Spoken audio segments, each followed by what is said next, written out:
All right, today we're going to talk about something a little different.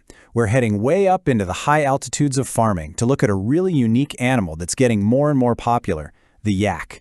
You know, if you've ever dreamed of farming but thought, man, my climate is just too tough for cows or sheep, then you're going to want to stick around for this one.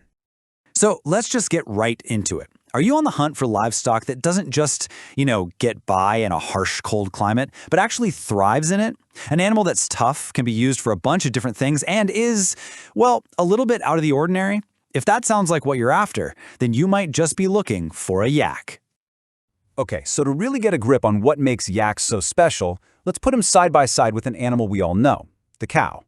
Now, your typical cow, it needs a pretty mild climate, a lot of good food, it's a bit high maintenance.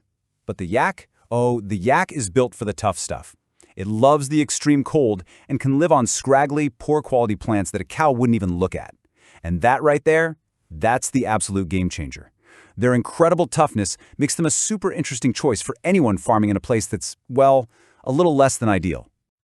Okay, so tough, we get it, but what does that really mean for someone who might actually want to raise them? Let's dig into that. Why would you want to raise yaks? We're going to unpack what makes these animals so darn compelling. Just think about where these guys evolved. We're talking the Himalayas, the Tibetan Plateau, places so high up that most other farm animals wouldn't stand a chance. I mean, they're literally built for it, with these super thick, woolly coats and powerful bodies. And they can live for a good 20 years.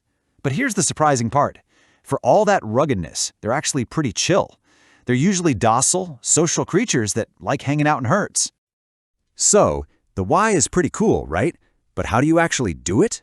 Let's get into the nitty-gritty, setting up your yak farm. This is all about building their perfect home. We boiled it down to 3 main things you got to get right. Step 1, climate. This is a deal breaker, folks. Yaks need the cold. No ifs, ands, or buts. Step 2, and this is a really important little detail, their wool is super warm, but it's not waterproof. So you absolutely have to give them a simple, solid shelter to get out of the wind and rain. And finally, step 3, fencing. I mean, these are big, powerful animals. You can't skimp here. You need strong, sturdy fencing to keep everybody safe and sound. Okay, the farm's built. Now what? The job shifts from building things to taking care of the animals themselves. So let's talk about keeping your herd healthy. This is your daily routine as a yak farmer. Now, here's some great news for your feed bill. Yaks are crazy efficient when it comes to eating. Their stomachs are basically magic. They can pull nutrients out of tough, gnarly plants that other animals would just walk right past. The big thing to keep in mind, though, is winter. When there's no fresh grass, you've got to step in with some hay or silage to keep them going. And of course, just like any livestock, they'll always need access to mineral supplements and plenty of fresh, clean water. That's a must. When it comes to health, being proactive is everything. And this chart is a perfect example of that. You see the pattern here, right? Look. Foot rot happens in wet, muddy places. The fix? Give them dry ground. Respiratory problems pop up in warm, humid weather. The fix? Make sure they have a cool, well-ventilated space. It all comes back to one simple idea. Just try to copy their natural, high-altitude home as much as you can. All right, so you know how to keep them happy and healthy, which is awesome. That's the bedrock of any good farm. But can you make money? Let's talk about the business of yaks. How do you turn this from a cool hobby into something that actually pays the bills? And this right here is where yaks really blow other livestock out of the water. You're not just a one-trick pony with these guys. You've got so many ways to make money. You've got the meat, you've got this amazing fiber, you've got rich milk, and you can even use the hides and horns. Having all these different products makes the whole business way more stable. Let's just focus on one of those for a second, because it's a really big deal, the fiber. And this quote just hits the nail on the head. Forget what you think about regular old wool. We're talking about a seriously high-end luxury product here. It's so soft and warm, people compare it to cashmere. That's right, cashmere. So yeah, it's got some serious value. And the other products are just as impressive. The meat, it's not just some weird thing you try once. It's a premium product. It's super lean, really tender, packed with protein, and low in cholesterol. And the milk is so rich and fatty, it's an absolute dream for making fancy butter and cheese. Even the hides are top-notch. Thick, durable, perfect for leather goods. Every single thing a yak produces has its own little spot in the high-quality market. So, what about making more yaks? Well, the breeding cycle is pretty simple, really. It just follows the rhythm of the seasons.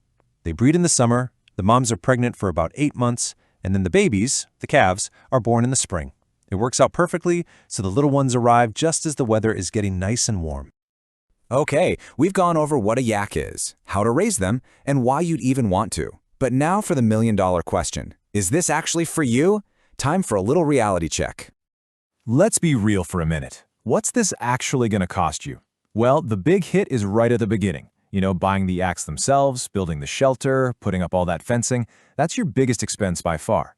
After that, you've got your regular costs, like feed for the winter and basic vet care.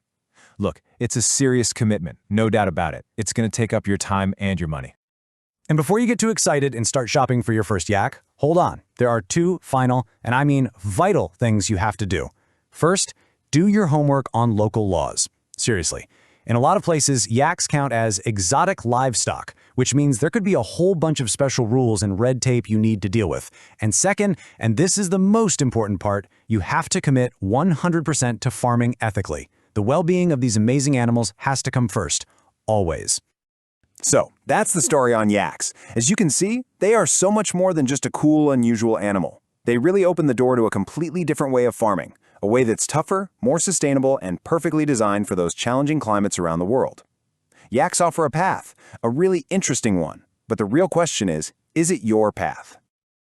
Want to raise healthy yaks and avoid costly mistakes?